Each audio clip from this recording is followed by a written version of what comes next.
Ça a été des semaines passées puissantes ici, alors que nous étions dans une série de comment maintenir ta délivrance. Ça a été une série de 4 parties. Aujourd'hui, c'est la dernière partie. Et je suis allée tellement en profondeur parce que ça, c'est vital. C'est aussi important que recevoir la délivrance. Savoir comment maintenir ta délivrance. Être équipé pour garder ta délivrance. Et spécialement parce que ça, c'est un type de nourriture spirituelle qu'on ne retrouve pas beaucoup. La délivrance est tellement rare dans le corps du Christ aujourd'hui. Donc, il n'y a pas la connaissance, l'équipement et les enseignements pour la majeure partie de comment maintenir ta délivrance. Donc, souvent, les gens entendent « Oh, je peux être libéré » et les gens viennent, ils viennent avec du zèle, ils sont libérés. Alléluia. Mais ils n'ont aucune idée qu'il y a une prochaine partie à ça, ce qui est être intentionnel pour maintenir la liberté. Ils doivent jouer une partie dans ça. Ils doivent le prendre au sérieux parce que ça, c'est spirituel. Ça, c'est le diable dont nous parlons. Le diable ne veut pas que les gens soient dans la liberté, qu'ils soient libres. Il ne veut pas que les gens restent libres. Donc, il va essayer de voler la délivrance, de revenir. Comme nous l'avions appris dans l'Écriture qui dit, quand un démon part, il cherche à revenir avec plus. Il cherche à voir si c'est ouvert, si c'est vide, si c'est chaud. La traduction Passion dit, en d'autres termes, si ce n'est pas rempli du Saint-Esprit et si ce n'est pas transformé à l'intérieur, transformé par l'Esprit à l'intérieur et rempli de l'Esprit. Mais ça reste pareil, comme au moment où ils étaient partis. Alors là, les démons sont légalement en mesure de retourner dans le monde spirituel. Donc, ça, c'est pour cela que c'est tellement important. C'est pour cela que nous allons réellement en profondeur. Donc, je vous encourage, s'il vous plaît, allez en arrière et regardez comment maintenir ta délivrance, partie 1, partie 2, partie 3. Et aujourd'hui, c'est la partie 4. Je vous encourage à enregistrer ces messages, à garder ces liens quelque part pour revenir à ces messages, en faire une pratique pour y méditer afin que votre cerveau soit transformé, afin que vos pensées soient renouvelées, alors que vous entendrez la parole de Dieu Réma et la parole de Dieu Logos également que je partage dans ces messages. Amen. Alléluia.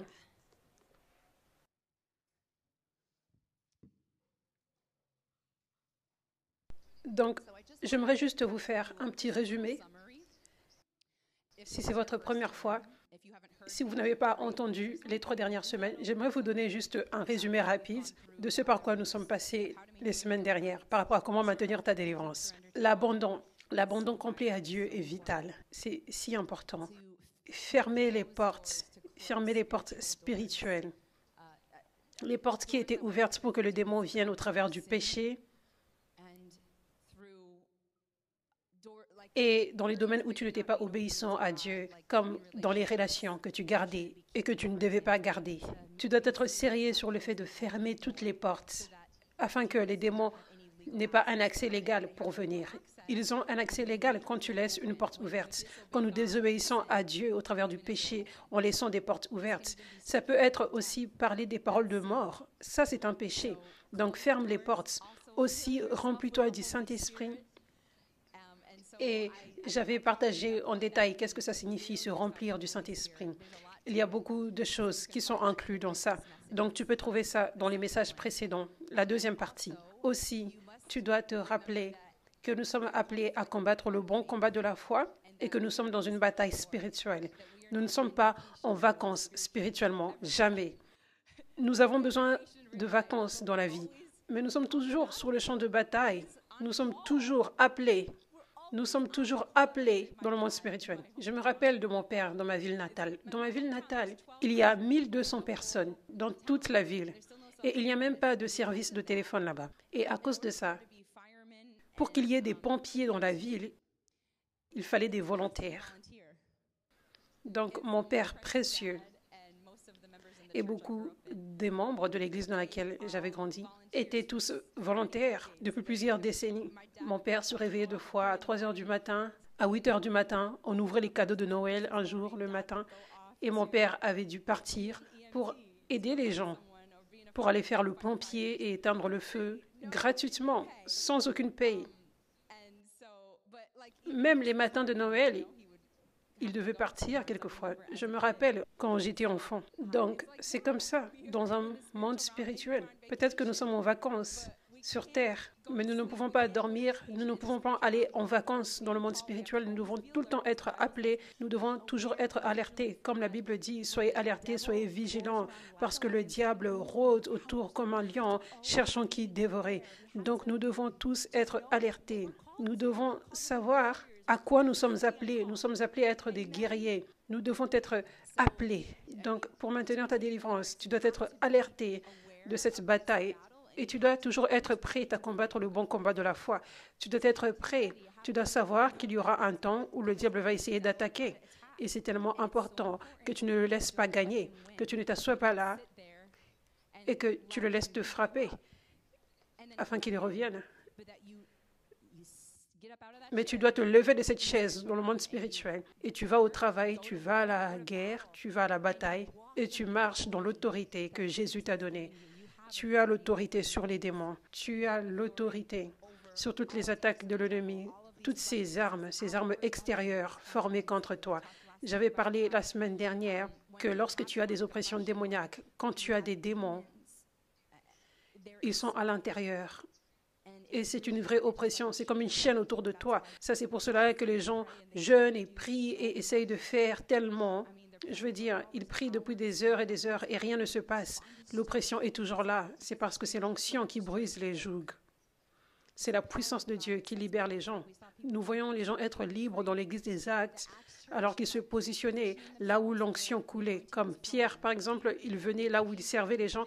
Ça dit, l'ombre touchait ceux qui étaient malades et ceux qui étaient possédés, et tous étaient guéris et libérés. Donc nous voyons, ça c'est comme ça que les gens sont libérés. L'onction, la puissance de Dieu qui se manifeste au travers d'un serviteur. Ça c'est ce qui détruit les jougs. Donc ça, ce sont des démons à l'intérieur. Donc quand tu es libre, tu n'as plus de démons à l'intérieur, mais tu as le diable qui attaque extérieurement, mais tu n'as plus de chaîne. Donc, tu dois t'assurer que tu n'entres pas dans les mensonges du diable qui te dit « Je suis à l'intérieur et tu ne peux rien faire. Tu as besoin de chercher plus de délivrance. » Tu dois t'assurer que lorsque tu as été libéré, tu dois être ferme et combattre le bon combat de la foi et marcher dans ton autorité et rejeter le diable et résister au diable parce que la Bible dit, quand tu résistes au diable, il va fuir. Amen. Une grande partie pour maintenir ta délivrance est aussi d'être planté là où la puissance de Dieu est. Sois planté dans une église où la puissance de Dieu est, parce que ça, c'est comme ça que tu vas recevoir l'équipement. L'équipement comme tu reçois aujourd'hui. Ça, ce sont les stratégies sournoises du diable. Et ça, c'est comme ça que tu as la victoire de la viande spirituelle. Tes yeux spirituels s'ouvrent. Donc, ça, c'est juste un résumé rapide qui couvre les semaines dernières. Et maintenant, aujourd'hui, nous allons passer à une autre clé importante pour maintenir ta délivrance. Et cette clé est de témoigner. De témoigner de ce que Dieu a fait. De témoigner de ta délivrance. Ça dit dans Apocalypse 12, verset 11. Ils l'ont vaincu grâce au sang de l'agneau. L'agneau, c'est Jésus. Par son sang. Et, il y a un et. Nous avons la victoire sur le diable à cause de Jésus dans notre vie. Sa grâce, à cause de ce qu'il a fait sur la croix, pour que nous ayons l'autorité sur le diable. Nous n'avons pas à perdre face au diable à cause de ce que Jésus a fait. Son sang qui a été versé. Par le sang de l'agneau, nous avons la victoire. Et grâce à la parole de leur témoignage.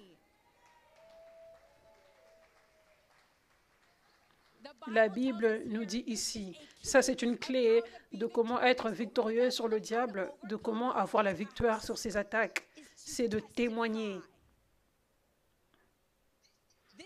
Ça, c'est une chose spirituelle dont nous parlons. Témoigner. Il y a de la puissance dans ton témoignage. Il y a beaucoup de choses extraordinaires qui se produisent quand tu témoignes. Premièrement, ça c'est comme ça que Dieu a toute la gloire. Si nous gardons nos témoignages, peut-être que nous donnons à Dieu la gloire dans certaines parties de notre vie, mais si nous ne témoignons pas, nous gardons de la gloire qui revient à Dieu. Il ne reçoit pas toute la gloire. Donc ça c'est comme ça que nous donnons à Dieu la gloire. Et numéro 2, Ça, c'est comme ça que les gens sont sauvés. C'est comme ça qu'ils viendront pour savoir que Jésus est réel, qu'il est vivant, qu'il est aimant. Il peut les délivrer. Il peut délivrer et guérir les gens. Ça, c'est comme ça que les gens savent lorsque nous témoignons. Dieu a fait ceci pour moi. Ma vie était comme ça. Maintenant, ma vie ressemble à ceci. Et il t'aime comme il m'aime moi. Donc, Dieu va faire la même chose pour toi. Il va te guérir, te délivrer également. Viens vers lui. Teste-le. Cherche-le. Tu vas le trouver.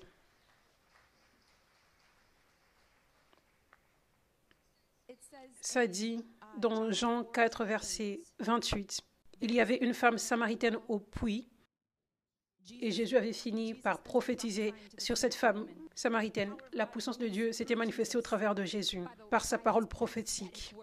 Ça, c'est une grande façon que Dieu utilise pour se manifester avec puissance, pour montrer son amour aux gens. Il vient d'une façon qui ouvre tes yeux spirituels pour que tu connaisses qu'il est réel et que tu connaisses son amour intime pour toi. C'est par la parole prophétique. Amen. Donc, la puissance de Dieu est venue au travers de Jésus, l'onction, alors qu'il prophétise sur cette femme samaritaine, alors qu'il parle des choses qui sont dans sa vie, comme quoi elle a plusieurs hommes dans sa vie. Et à cette époque, c'était réellement vu comme un péché. Même la société le prenait réellement très mal à ces temps-là. Mais Jésus lui avait parlé non d'une façon qui l'a condamné, pas en disant « mais qu'est-ce qui ne va pas avec toi, tu es une mauvaise personne ». Non, mais vous pouvez voir par sa réaction, comment elle a réagi envers Jésus après qu'il ait prophétisé sur elle, que cette parole prophétique était faite avec tellement d'amour. Alors qu'il avait prophétisé sur elle, c'était fait avec amour. C'était comme « je sais ce par quoi tu passes, je connais ta vie, je connais les choses cachées, mais je t'aime, peu importe. Je t'aime, peu importe ce que tu as fait. Et je suis ton Seigneur, je suis ton Sauveur, je veux que tu me donnes ta vie. » Donc ça, c'est ce qui s'était passé dans cette interaction avec la femme samaritaine au puits. Et donc, elle a découvert, tu es le Messie. Et elle était tellement éblouie par l'amour qu'elle avait rencontré, la puissance qu'elle avait rencontrée au travers de la parole prophétique, au travers de Jésus. Et elle voulait juste que le monde entier sache ce Jésus qu'elle venait tout juste de rencontrer. Amen. Donc, la Bible dit, après ça, après cette rencontre avec Jésus, Jean 4, verset 28. Alors la femme laissa sa cruche et s'en alla dans la ville et dit aux habitants. Donc, elle avait laissé sa cruche d'eau. Elle était vraiment allée très loin pour chercher de l'eau, mais elle a fini par laisser sa cruche là, parce qu'elle était tellement éblouie. Ce qui avait de l'importance pour elle était de témoigner. Donc ça dit, verset 29, « Venez voir un homme qui m'a dit tout ce que j'ai fait. Ne serait-il pas le Messie ?» Ils sortirent de la ville et vers lui. Beaucoup de Samaritains de cette ville crurent en Jésus à cause des paroles de la femme. Beaucoup de Samaritains de cette ville crurent en Jésus à cause de quoi? De son témoignage. Son témoignage a fait en sorte que les gens soient sauvés. Son témoignage a fait en sorte que les gens soient guéris, délivrés et touchés par Dieu. Son témoignage était la raison. Il m'a dit tout ce que j'ai fait. Ainsi donc, quand ils vinrent le trouver, les Samaritains le prièrent de rester avec eux. Il resta là 2 jours. Un bien plus grand nombre crurent à cause des paroles de Jésus. Et il disait à la femme, « Ce n'est plus seulement à cause de ce que tu as dit que nous croyons, car nous l'avons entendu nous-mêmes et nous savons qu'il est vraiment le Messie, le Sauveur du monde. » Donc, ça, c'est à quel point ton témoignage est puissant. Quand tu parles, les gens reçoivent une mesure de foi. La mesure de foi qui est nécessaire pour que ça les aide à chercher Dieu, à chercher Jésus, comme ces gens qui l'avaient fait. Les gens s'étaient dit, nous devons chercher cet homme à cause de ce que cette femme a dit. Nous avons une mesure de foi maintenant pour aller voir. Et maintenant, ils avaient eu à rencontrer Jésus par eux-mêmes. Et maintenant, ils étaient en mesure d'être sauvés et guéris, délivrés, touchés par Dieu. Donc, il y a de la puissance dans ton témoignage. Nous devons réaliser à quel point c'est important. C'est l'une des plus grandes façons que Dieu veut utiliser pour utiliser son peuple. Vous utilisez tous.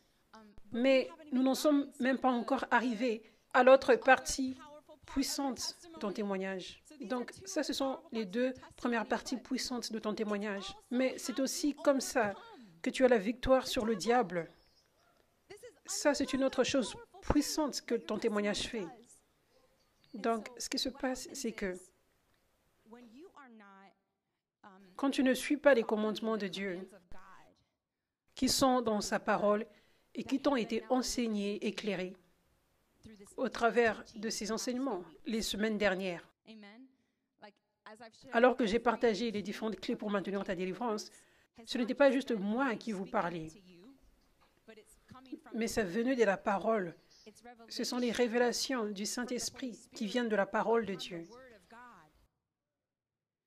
Donc, quand tu suis tous ces commandements de Dieu, maintenant tu comprends réellement, ça c'est ce que ça signifie. J'ai la révélation maintenant. Quand tu fais ça, ce qui se passe, c'est que le diable voit qu'il ne peut plus revenir. Les démons voient qu'ils ne peuvent plus revenir. C'est comme chaque porte qui a été fermée parce que tu as suivi tout ce que Dieu avait demandé de faire pour maintenir ta délivrance et être abandonné à lui. Mais si tu deviens paresseux dans l'un de ces domaines, ça devient comme une porte ouverte pour le diable. Ça, c'est comme ça que les démons peuvent revenir parce que tu as négligé cette clé. Donc, ton témoignage, ils l'ont vaincu grâce au sang de l'agneau et grâce à la parole de leur témoignage. Ça, c'est l'une des grandes clés. Quand tu témoignes, littéralement, dans le monde spirituel, c'est comme une porte qui a été fermée, verrouillée. Toutes ces différentes clés que nous avions apprises, c'est comme différentes portes qui sont verrouillées. Une autre clé a été verrouillée pour que le diable ne revienne pas, pour que les démons ne reviennent pas, quand tu témoignes. Amen. Donc, ça, c'est si important que tu aies cette révélation, afin que tu partages ton témoignage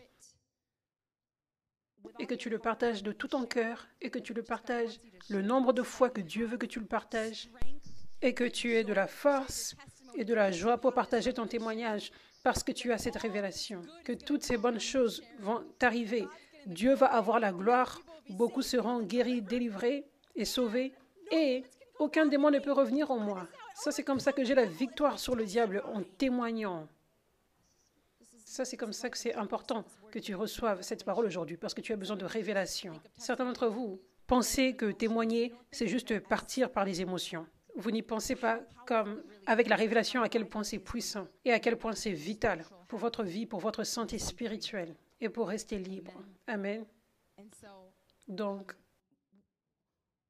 j'aimerais partager aujourd'hui comment témoigner proprement, parce que tu peux juste le faire sans sagesse. Et dans le monde spirituel, ça ne compterait pas. Vous savez, tu as fait le minimum en partageant ton témoignage. Oui, Dieu est bon, il m'a sauvé. J'ai témoigné, ça compte. Donc ça a de l'importance, comment tu partages ton témoignage. Pour certains d'entre vous, je veux dire, vous avez différentes parties dans votre témoignage. Il y a différentes choses que Dieu a faites. J'aimerais parler spécifiquement de la délivrance et de la rencontre avec la puissance de Dieu qui vous a réellement changé.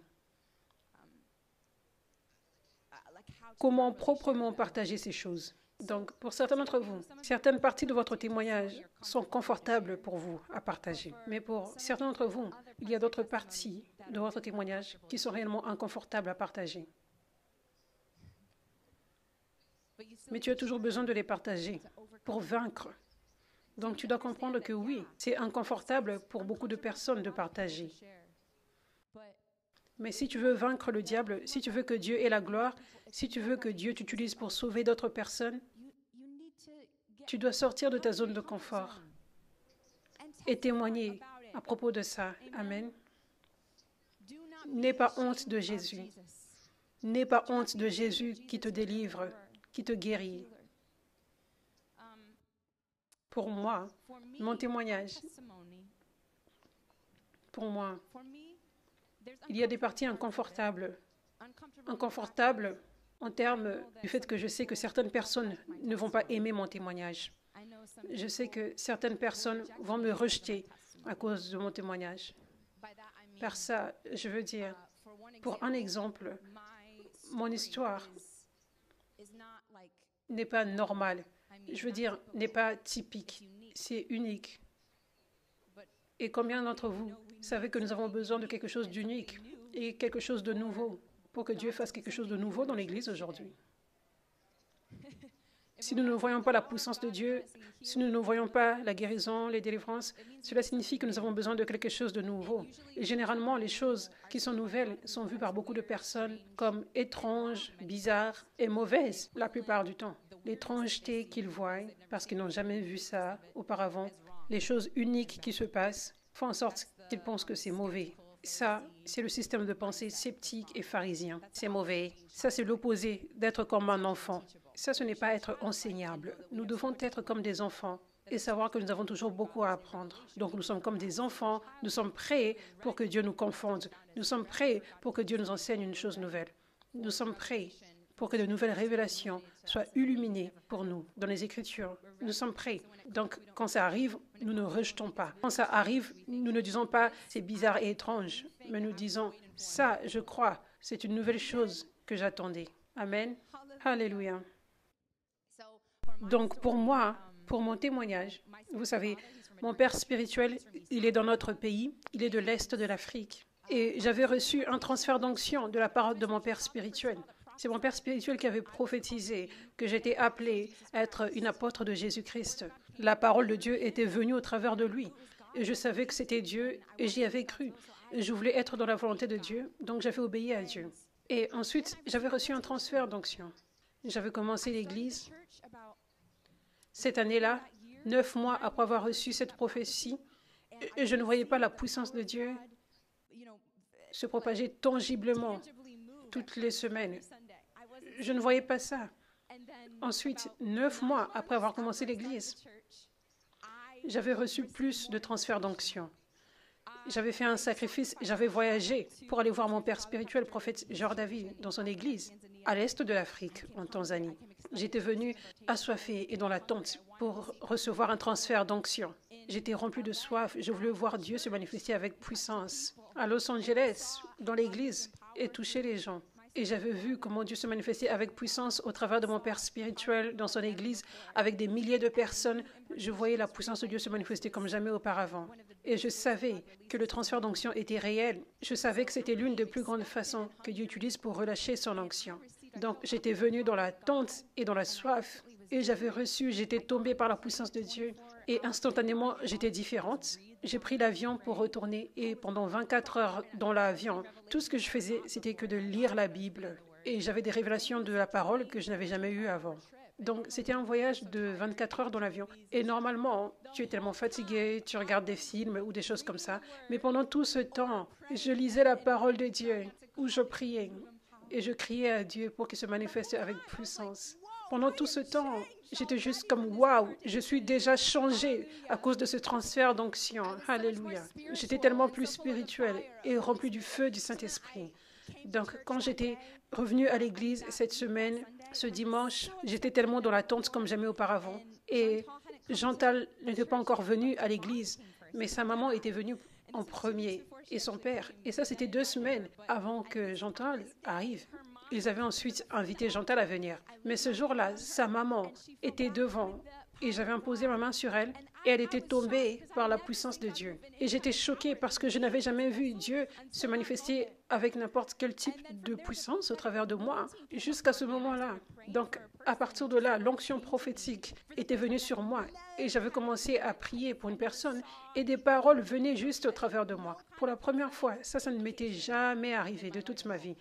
Aucune indication prophétique dans ma vie, pas du tout, jusqu'à ce moment-là, après avoir reçu le transfert d'onction. Et cette personne commençait à pleurer alors que je priais pour elle. Et ensuite, je priais pour une autre personne et la même chose s'est produite. La personne était touchée et les paroles juste sortaient de moi. Donc ça, c'était après avoir reçu un transfert de l'onction. Et ensuite, Dieu m'avait emmené dans une saison, et notre église également, dans une saison qui avait duré plusieurs années, une saison de 4 ans, de transformation, de feu, afin d'être préparé pour la promesse. être préparé pour que le réveil se propage, afin que je sois transformé à l'image de Dieu, à l'image que Dieu voulait que j'ai, pour être en mesure de bien conduire et de prendre soin de son peuple. Amen. Il devait y avoir un processus. Donc, pendant quelques années, c'était 4 ans et demi d'attente de la promesse, mais c'était 3 ans et demi pendant lesquels je servais les gens toutes les semaines et notre église était tellement petite. Et je voyais Dieu se manifester avec puissance constamment depuis ce jour où j'avais reçu ce transfert d'onction. On le voyait agir constamment en termes de paroles prophétiques et de fois les gens tombaient par la puissance de Dieu et Dieu faisait un travail en eux et le baptême du Saint-Esprit. Mais on ne voyait pas plus que ça. On louait Dieu pour ça cependant, parce que c'était déjà beaucoup, comparé à beaucoup d'endroits, vous savez.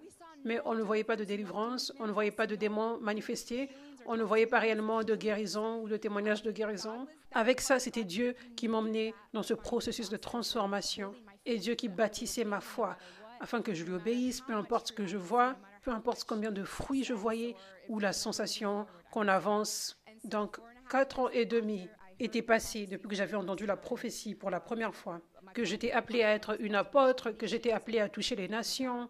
Et ensuite, ça faisait 3 ans et demi depuis le moment où j'avais entendu la parole prophétique, au travers de mon père spirituel également, que le réveil, c'est maintenant. Donc, c'était toutes ces années d'attente, jusqu'au moment où le premier démon avait manifesté et avait été chassé dans notre service à l'église.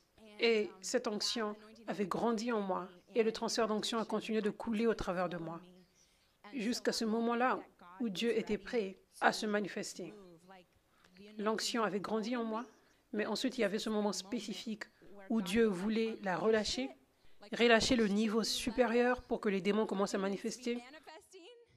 Amen. Donc ça, c'est ce qui s'était passé ce jour-là, en mars 2021.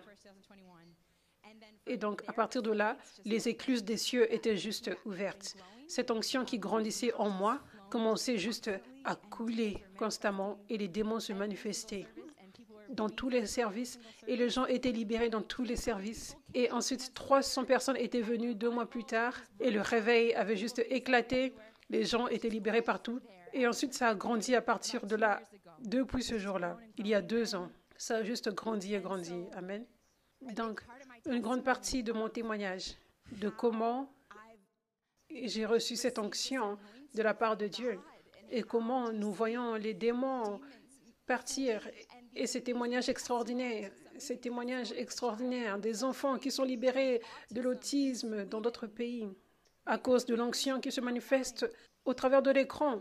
La clé, la raison, l'une des plus grandes raisons a un lien avec le fait que j'ai un père spirituel extraordinaire. Je n'ai jamais vu un cœur comme Jésus, comme celui que mon père spirituel avait. Donc, son caractère, comment il marchait dans l'autorité en Christ, ça c'est mon père spirituel. Donc, j'avais reçu un transfert d'onction et j'avais reçu de l'équipement. Au travers de lui, Dieu l'avait utilisé, juste comme Dieu avait utilisé Paul pour Timothée et Élie pour Élisée, pour m'équiper, pour m'enseigner les choses dans le monde spirituel, pour que je sache comment marcher dans l'autorité dans le monde spirituel, pour savoir comment les choses fonctionnent dans le monde spirituel. Et la puissance de Dieu transmise en moi elle-même. Une grande raison de ça, c'est parce que j'ai fait les choses de la façon de Dieu.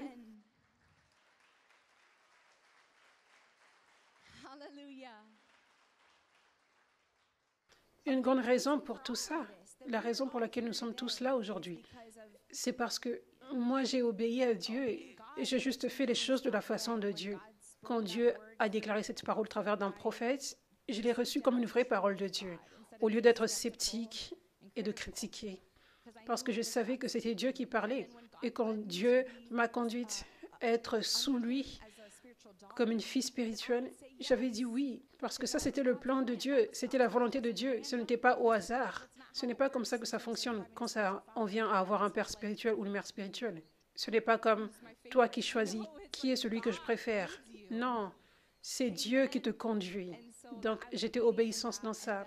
Et ensuite, je m'étais juste humiliée continuellement afin que j'apprenne et que je sois équipée sans venir avec tous mes bagages, mes anciens bagages religieux. Mais je m'étais vidée complètement. Et j'ai autorisé à Dieu de m'enseigner de nouvelles choses au travers de mon père spirituel. Et juste, j'ai continué à m'humilier en tant que fils spirituel également, afin que Dieu puisse me faire confiance avec son onction. Ça, c'est une grande raison de pourquoi Dieu a ce système de relâcher l'onction, comme nous voyons en passant par Élie pour Élisée, comme nous voyons de Moïse à Josué, comme nous voyons de l'apôtre Paul à Timothée, ce système où tu dois venir sous là où l'onction coule, là où Dieu te conduit et servir là, être humble là et être équipé là. Et ensuite, l'onction va couler sur toi à partir de là. Une grande raison de pourquoi ça, c'est le système de Dieu, c'est parce que c'est une grande façon qu'il utilise pour nous humilier. Je veux dire, il teste notre humilité. Si nous allons être humbles et servir une autre personne, si nous pouvons apprendre au travers d'une autre personne. Ça, c'est une grande façon que Dieu utilise pour tester notre humilité et aussi construire un cœur humble. Nous ne pouvons pas faire les choses de notre propre façon. Nous crions dans notre chambre, « Seigneur, rends-moi humble !»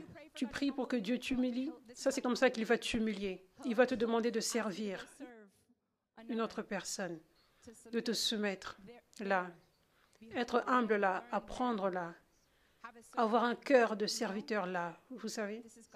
Ça, c'est le système de Dieu. Donc, ça, c'est mon témoignage.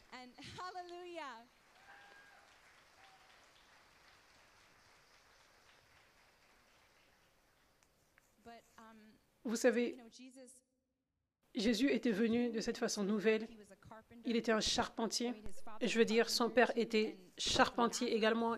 Et il venait de Nazareth, qui était une ville mal regardée. Rien de bon ne sortait de Nazareth, les gens disaient.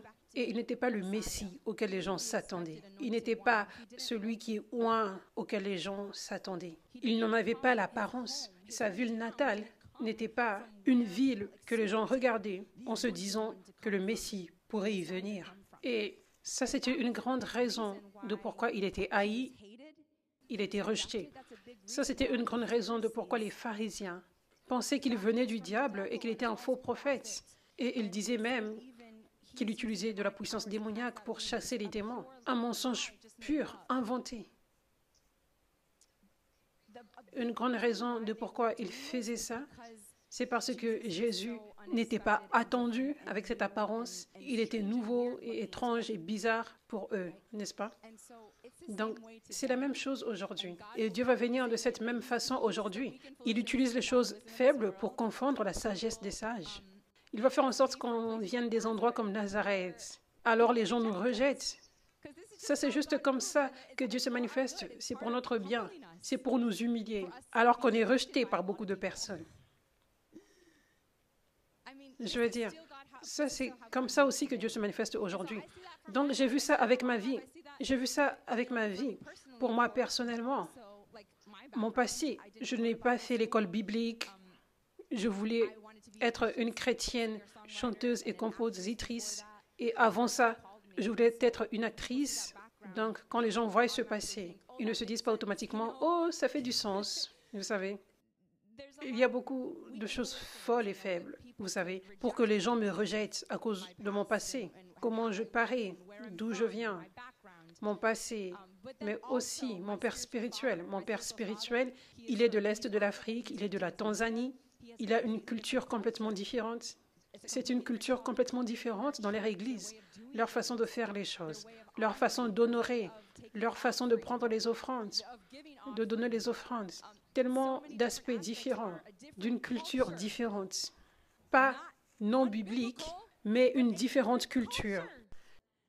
Mais juste comme dans le temps de Jésus, quand les choses paraissaient étranges et bizarres et différentes avec Jésus, quand les gens voient de différentes cultures, différentes façons de faire les choses, beaucoup de fois, ils disent automatiquement que ce n'est pas biblique. Automatiquement, ils pensent que c'est mauvais, c'est étrange, ce n'est pas biblique. Et le diable aime utiliser ça. Il aime utiliser ce scepticisme qui est dans les gens pour qu'ils soient comme des pharisiens et pour créer des histoires, créer des fausses histoires, peu importe. Donc, à cause de mon père spirituel, parce qu'il est d'une culture différente, Et aussi parce que les gens dans l'Église ne comprennent pas, les gens dans le corps de Christ ne comprennent pas comment le principe pour recevoir le transfert d'onction fonctionne. Ce principe d'avoir un père spirituel ou une mère spirituelle. Certains principes qui sont importants dans le royaume, comme l'honneur. Amen. Honorer ceux qui sont dignes d'honneur, comme la Bible dit. Beaucoup de personnes dans le corps de Christ aujourd'hui ne connaissent même pas cette écriture. Ils n'ont pas lu cette écriture.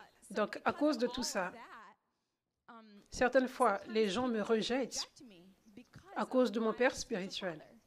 Juste parce qu'il est d'une différente culture et ils ne comprennent pas. Il y a d'autres histoires qui sont inventées, peu importe. Beaucoup de personnes me rejettent simplement à cause de ça, simplement à cause de mon père spirituel, qui il est. Donc, j'ai vu le diable venir d'une façon tellement sournoise. Et je n'étais jamais tentée. Mais il était venu d'une façon de tentation. Il était venu d'une façon où il apportait des suggestions pour essayer de me tenter, pour que je ne parle pas de mon père spirituel, pour que je quitte mon père spirituel. Il a utilisé différentes façons. Il est venu de cette façon, au travers d'autres personnes qui me disaient ça, et aussi même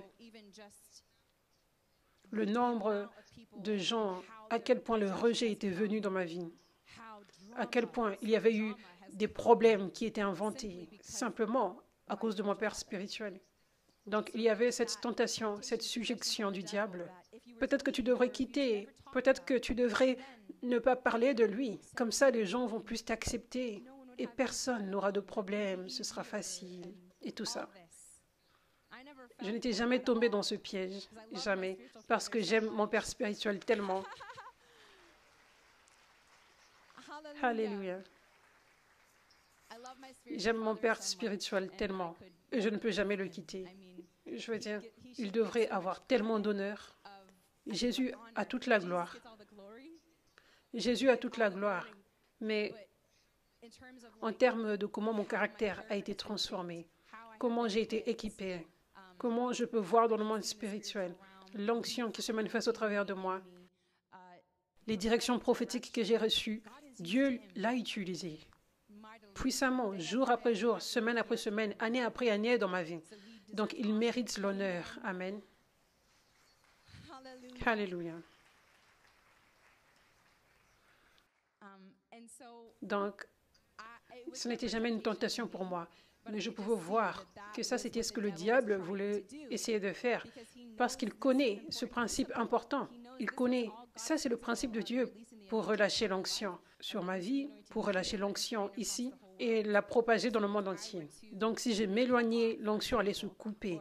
Ou si je ne témoignais pas, si je ne donnais pas le témoignage entier, l'onction allait sécher. Ça allait sécher. Nous devons faire les choses de la façon de Dieu. Et c'est réellement des affaires sérieuses. Nous ne pouvons pas blaguer. Ça, c'est pour cela que l'onction est rare. Tu ne peux pas jouer avec Dieu. Il fait des affaires sérieuses. Tu dois le prendre réellement au sérieux. Tu dois avoir la crainte de Dieu tous les jours.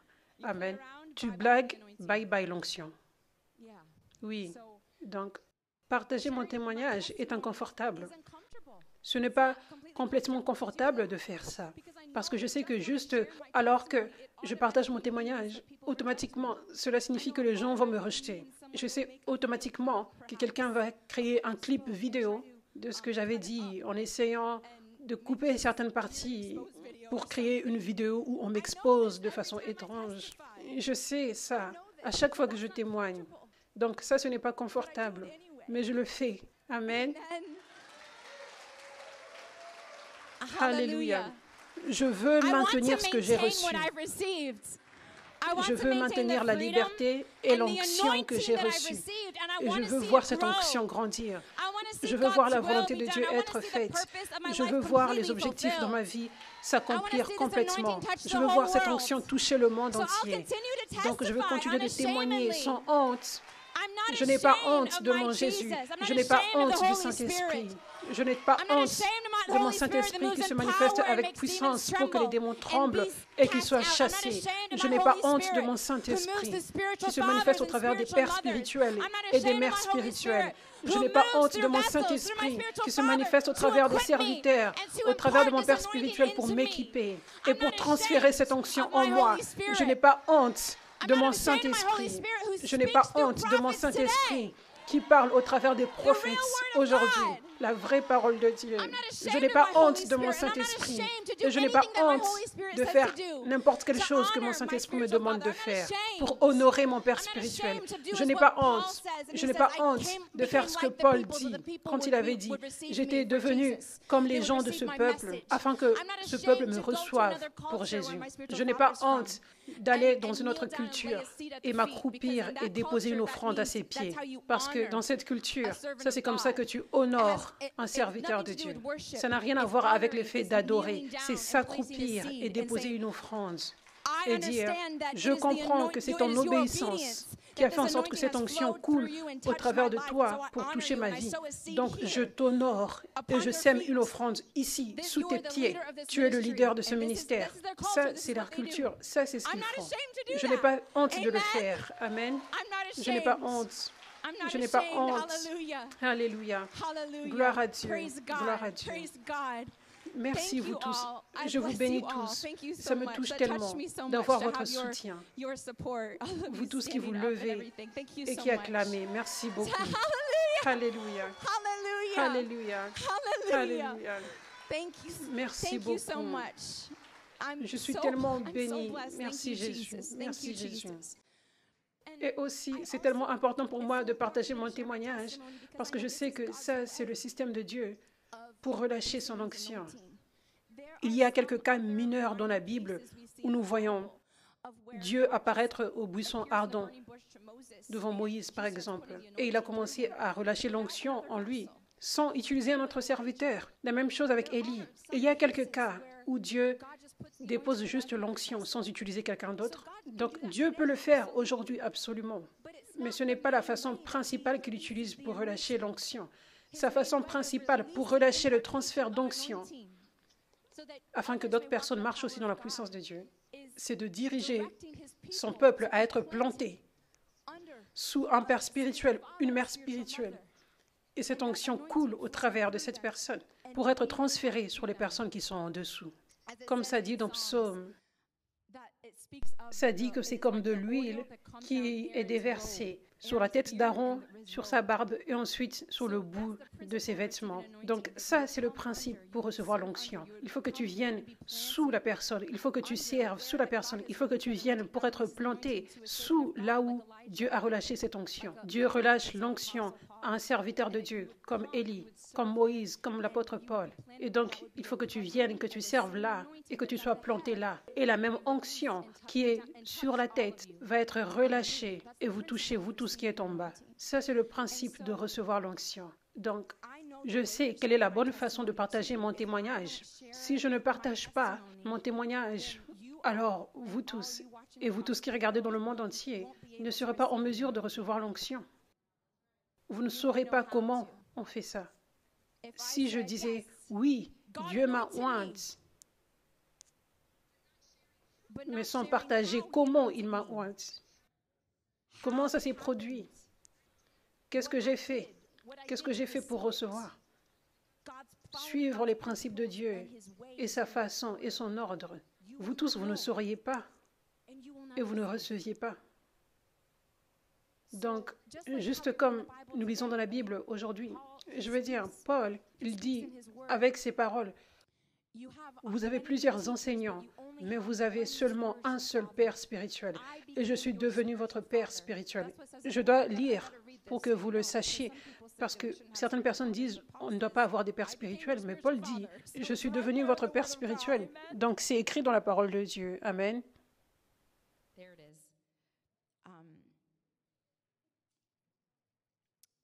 1 Corinthiens 4, verset 14.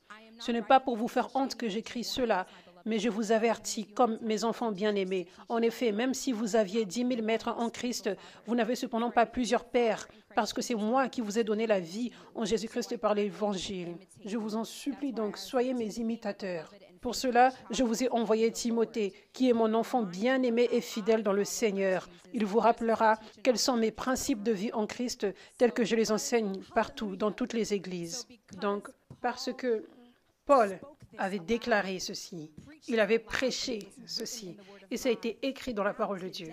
Maintenant, aujourd'hui, nous pouvons savoir. Ça, c'est comme ça que nous pouvons recevoir l'onction également. Ça, c'est comme ça que nous pouvons être équipés. Les pères spirituels, les mères spirituelles sont importants. Ils sont une grande partie de comment nous sommes transformés à l'image de Dieu, les imiter, comme Paul dit. Donc, de la même façon, lorsque je partage mon témoignage, c'est la Bible qui prend vie aujourd'hui, vous savez. Alors que je vous partage, ça c'est comme ça que j'ai reçu l'onction. Ça vous donne des instructions pour que vous sachiez comment recevoir l'onction.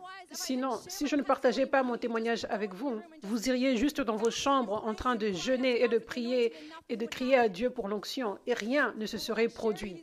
Mais alors que je vous partage ces principes, l'importance de venir sous le leader et être soumis là, et avoir un cœur de serviteur là, et ne pas aller ici et là partout, mais être planté.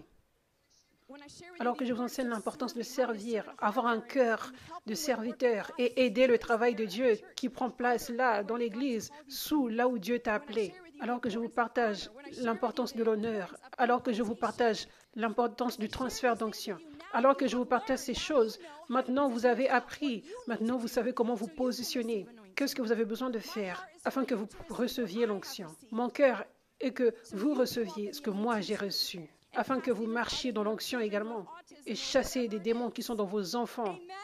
Amen.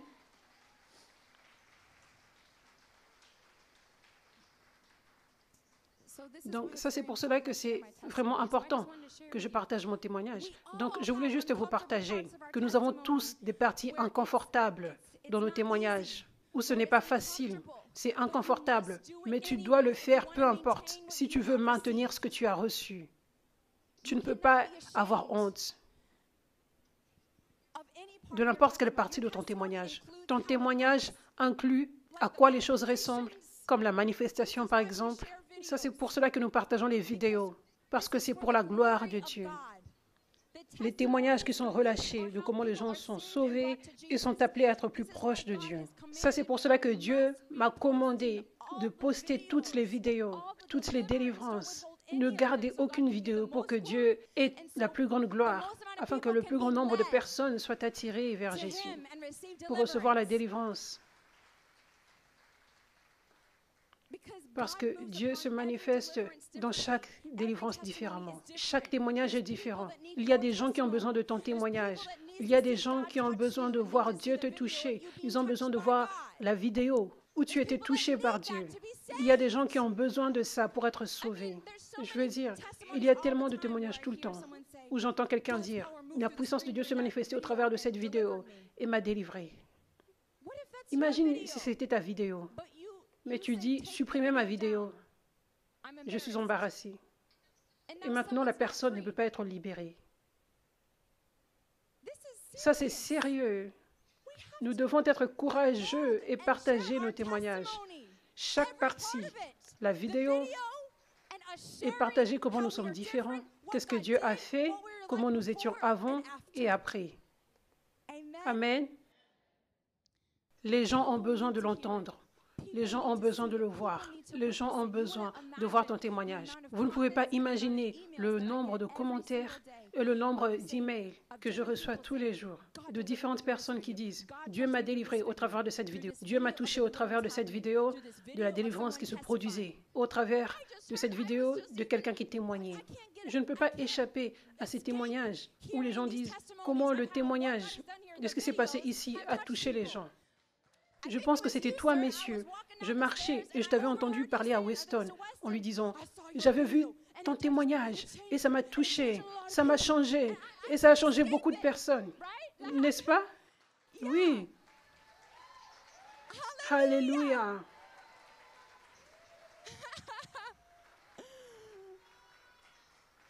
Alléluia. Alléluia. Et aussi, nous avons besoin de croire en Dieu. Moi, par exemple, mon témoignage, je sais que partager mon témoignage rend le ennemi en colère. Donc, cela signifie qu'il va apporter des gens pour me rejeter et m'apporter des attaques qui blessent. Parce que j'ai directement partagé mon témoignage, je le sais. Mais je sais aussi que je peux faire confiance en Dieu, que ces armes forgées contre moi ne vont pas prospérer.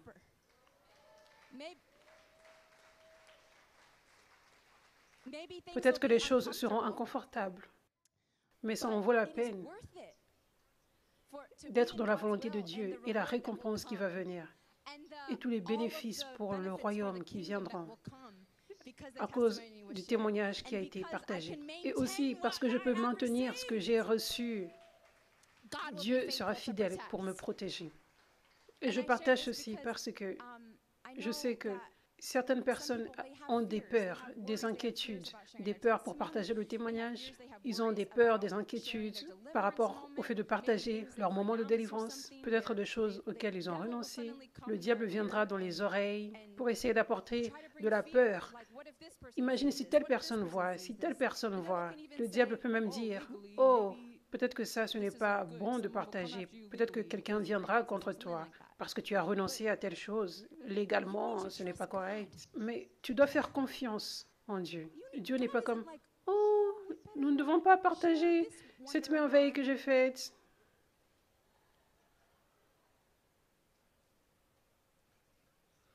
C'est l'opposé. Quand tu témoignes, c'est à ce moment-là que tu es protégé. Tu essaies de te protéger physiquement, mais tu perds la protection spirituellement. Les démons reviennent. Tu essaies de te protéger, tu penses, oh, peut-être qu'une chose légale va se produire, ou cette personne pourrait venir et être en colère contre moi. Des choses physiques, tu essaies de te protéger de ces choses. Quand tu fais ça et tu stoppes le témoignage de Jésus, tu ouvres une porte pour que les démons reviennent, parce qu'ils l'ont vaincu par le sang de l'agneau et par la parole de leur témoignage. Donc tu n'as pas la victoire. Donc tu dois faire confiance en Dieu qu'il va te protéger de toute façon, spirituellement et physiquement. Il va te protéger. Quand tu viens ici, quand tu renonces, quand tu dis « je ne veux pas de ça dans ma vie, je renonce à ça, je renonce à ça, je renonce à ça », tu ne fais rien de mal. Tu fais tout bon. Dans le monde spirituel, tu fais tout bon. Et Dieu est un Dieu de justice. Donc, il va se tenir avec toi, spirituellement et physiquement également. Amen. Et tu dois le voir comme une chose belle que tu fais. Quand tu viens recevoir la délivrance, quand tu viens renoncer, c'est la volonté de Dieu pour toi de faire ça, pour que tu aies ensuite la protection de Dieu sur toi. Parce que tu fais ce qu'il t'appelle à faire, tu lui obéis. Amen. Donc oui, sûrement, il y aura des gens qui ne comprendront pas. Ces gens ne comprennent pas la délivrance, donc ils pensent que tu es réellement étrange et bizarre. Partage! Bien sûr que ça va se produire, mais ça en fait partie. Jésus avait dit, on va vous haïr. Ils m'ont haï, ils vont vous haïr également. Vous aurez de la persécution. Ça en fait partie. Ça fait partie de l'élévation. Tu témoignes, il y a un test. À chaque fois que tu témoignes, il y a un test. Oui. Ça, c'est pour cela que certains d'entre vous avez témoigné et vous avez vu des attaques venir. C'est parce que votre témoignage est testé. Allez-vous rester fort dans votre témoignage et continuer de témoigner et continuer de témoigner plus? Ça, c'est l'un des plus grands domaines où Dieu vous teste pour voir s'il peut vous faire confiance avec plus de son onction. Il veut voir si vous allez témoigner. Tu veux chasser les démons, guérir les malades, prêcher, mais tu ne témoignes pas, ne compte même pas pour que l'onction vienne dans ta vie. Tu dois utiliser ce que Dieu t'a donné. Utilise ce que Dieu t'a donné. La Bible dit, si Dieu voit que tu es fidèle dans les petites choses, il t'en confiera des plus grandes. Donc c'est comme ça qu'il va te donner plus. Tu dois être fidèle avec ton témoignage. Amen. Alléluia. Et j'aimerais juste partager, vous savez, ne gardez pas votre témoignage, ne gardez pas les détails. Comme je l'avais dit avant, j'aurais pu garder des détails de mon témoignage. J'aurais pu choisir de ne pas parler de certaines parties qui peuvent avoir des risques si je les partage. Donc tu dois t'assurer que tu ne gardes pas des choses.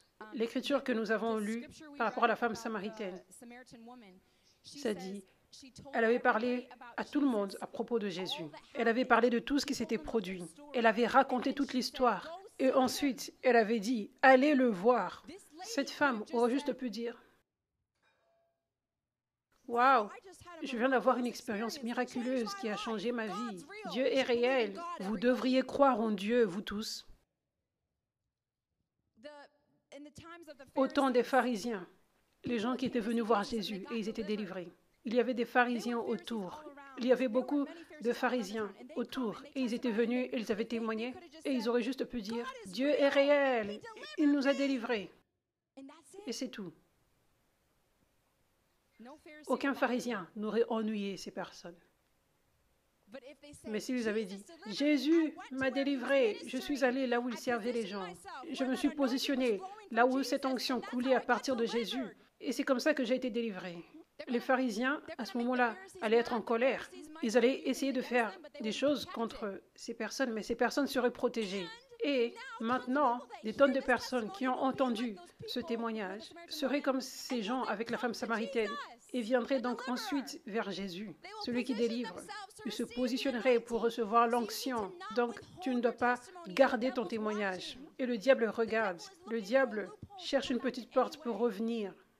N'aie pas honte de Jésus qui délivre. N'aie pas honte de Jésus qui délivre et qui se manifeste à 5F Church. Alléluia. Si tu as reçu la délivrance ici, assure-toi de partager où tu as reçu la délivrance, comment ça s'est produit, afin que d'autres sachent où recevoir la délivrance, où trouver Jésus, celui qui délivre. Jésus qui se manifeste avec puissance. Tu dois leur dire où tu as trouvé Jésus, celui qui délivre, Jésus, celui qui guérit, Jésus qui se manifeste avec puissance, Jésus, celui qui a relâché l'onction sur ta vie. Comment ça s'est produit? Alléluia. Donc c'est important comment tu partages ton témoignage. Amen. Amen. Alléluia. Alléluia.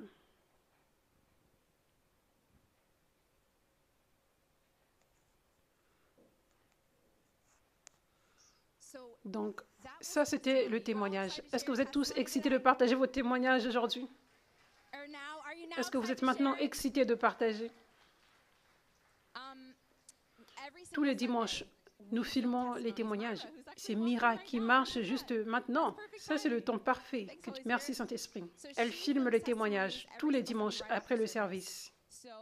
Donc, allez la voir après le service. Si vous avez prévu des choses après le service, prévoyez de le faire la semaine prochaine. Filmez votre témoignage. Ça, c'est une grande façon pour que vous mainteniez votre liberté. Amen. Et partagez vos témoignages sur vos réseaux sociaux. N'ayez pas honte de Jésus. Partagez en détail comment il vous a délivré. Écrivez, filmez une vidéo, faire un témoignage, une mise à jour, 1 an plus tard, ou si Dieu t'a délivré de plus de choses. Assure-toi de partager ça. Assure-toi de partager tout ce que Dieu a fait. Il m'a délivré de ça et de ça et de ça. Partage tout. Fais une liste. Ne garde rien. Amen. Alléluia. Partage avec des paroles partout où tu peux. Tes amis, ta famille, ceux avec qui tu travailles. Partage, partage, partage. Si les gens ont des conversations avec toi, ils voient des différences en toi. Dis-leur quelle est la différence qu'ils voient. Quelqu'un parle de comment il a l'anxiété, la dépression, et Dieu t'a délivré de ces choses. Tu peux dire à la personne, tu sais que moi aussi j'avais de l'anxiété horrible et de la dépression également, mais tu sais ce qui s'est passé, j'ai été libéré de ces choses. Et voici comment ça s'est produit. Tu peux être libre également. Ça devrait faire partie de ta vie. Ces types de conversations où tu inclus ton témoignage. C'est ton plus grand témoignage. Et tu continues de maintenir ta délivrance alors que tu fais ça. Si tu sens quelque chose dans ton cœur, ah, ça fait longtemps que je n'ai pas partagé, tu devrais partager une mise à jour. Partage sur tes réseaux sociaux à nouveau. Fais une nouvelle vidéo. Partage les anciennes vidéos à nouveau. Amen. Continue de vaincre sur le diable par la parole de ton témoignage. Alléluia.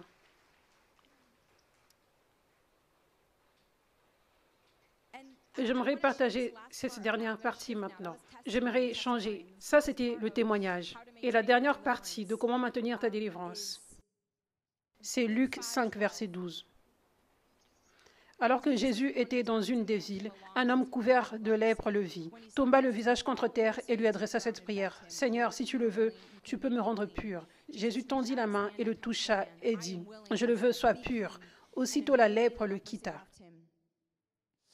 Puis Jésus lui ordonna de n'en parler à personne, mais, dit-il, va te montrer aux prêtres et offre pour ta purification ce que Moïse a prescrit, afin que cela leur serve de témoignage. Donc Jésus avait donné cette direction prophétique. Il avait donné cette direction à la personne qu'il avait guérie, qu'il avait libérée. Et il dit, va te montrer au prêtre et offre pour ta purification un sacrifice. Et il dit basiquement, va dans la maison de Dieu et offre un sacrifice. Fais une offrande.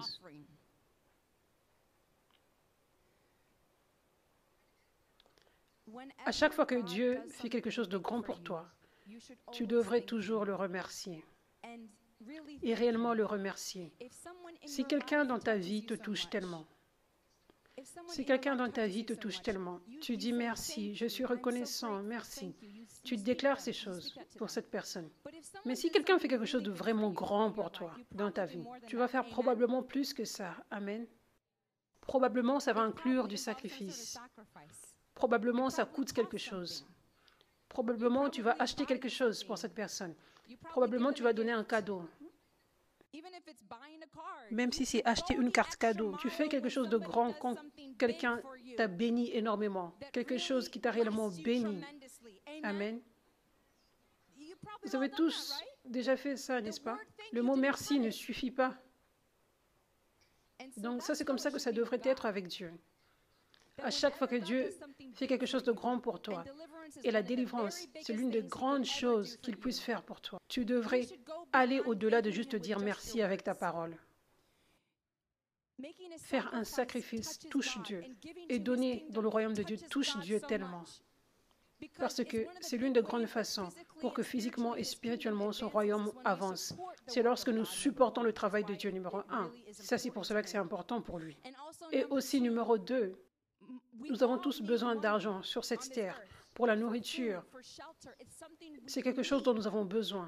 Et à cause de ça, ça peut facilement avoir une emprise sur nous et ça peut facilement juste prendre beaucoup de notre cœur.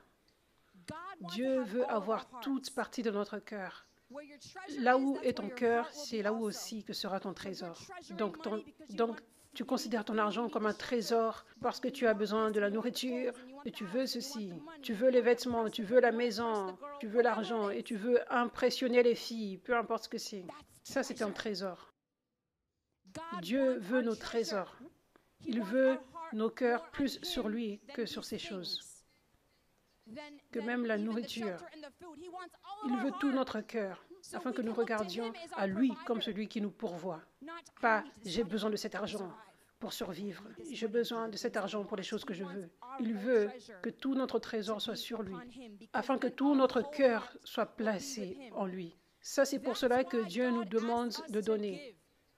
Les gens ne savent pas pourquoi Dieu nous demande de donner. Les gens pensent que les prédicateurs demandent aux gens de donner parce qu'ils veulent l'argent ou quelque chose comme ça.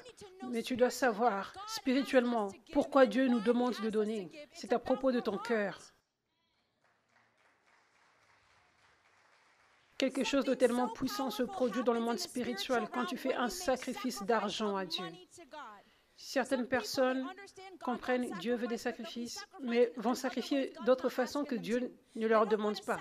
Ces personnes ne veulent pas sacrifier l'argent. Donc, à la place, ils vont sacrifier la nourriture et vont jeûner, alors que Dieu ne leur demande pas de jeûner. Dieu voit le problème qu'il y a dans ton cœur avec l'argent.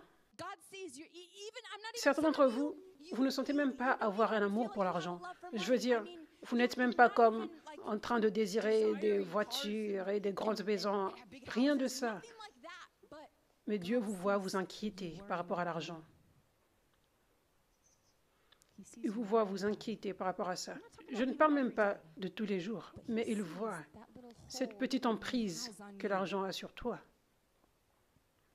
Donc, je dis, quelque chose de spirituel se produit quand tu sacrifies l'argent pour Dieu. Quelque chose de spirituel se produit. C'est que tu es délivré de toute cette emprise qu'il y a dans ton cœur.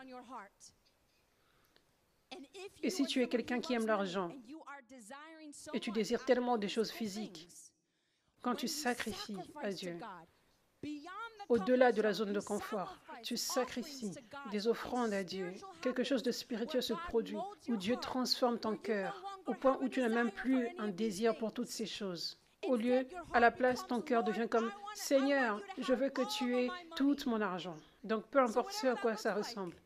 Si tu veux que je donne la majorité de cet argent dans ton travail, dans ton église, si tu veux que je donne beaucoup à l'église, beaucoup aux orphelins, beaucoup pour ce besoin particulier, beaucoup dans cette association pour les aider, beaucoup aux gens qui sont autour de moi, ma famille, mes amis, peu importe ce que tu veux, Seigneur, je veux que tu fasses ce que tu veux avec mon argent.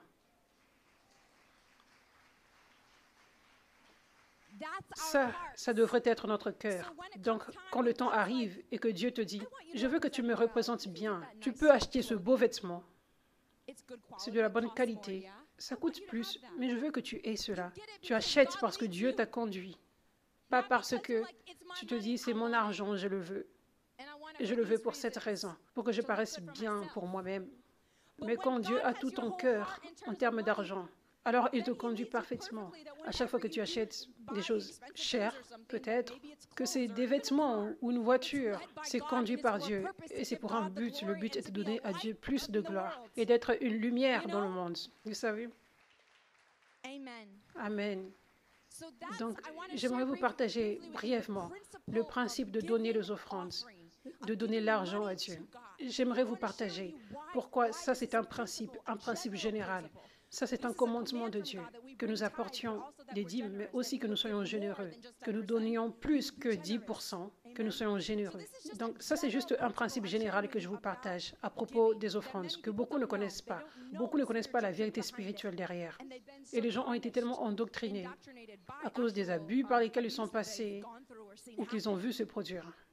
Des maltraitances par rapport à l'argent dans les églises. Donc, à cause de ça, mais aussi à cause de l'esprit religieux. Donc, il est temps que tu saches pourquoi Dieu veut que tu donnes, afin que tu sois en mesure de donner proprement, afin que Dieu puisse te bénir, afin que tu récoltes la vie en abondance. Amen. Et aussi, afin que tu maintiennes ta délivrance. Quand tu donnes à Dieu, quand Dieu t'a délivré, tu devrais donner une offrande de remerciement.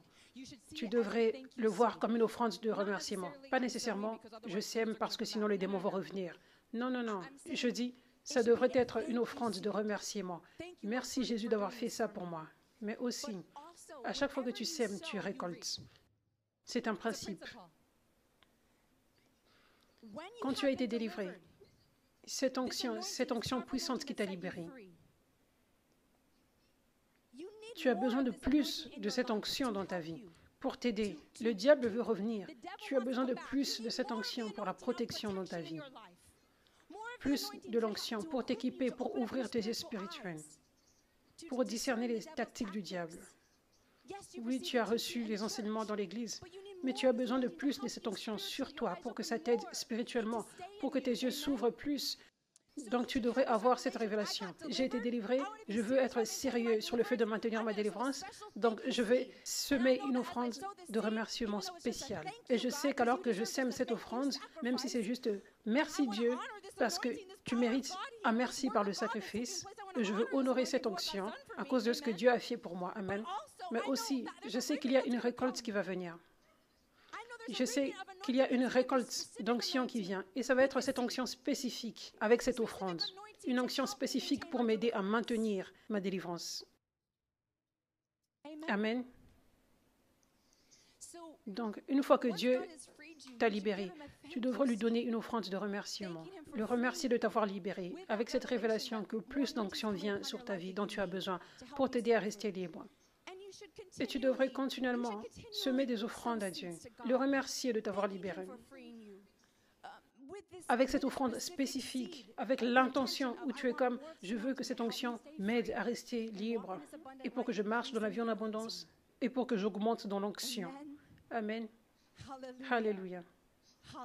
Alléluia. Gloire à Dieu. Gloire à Dieu.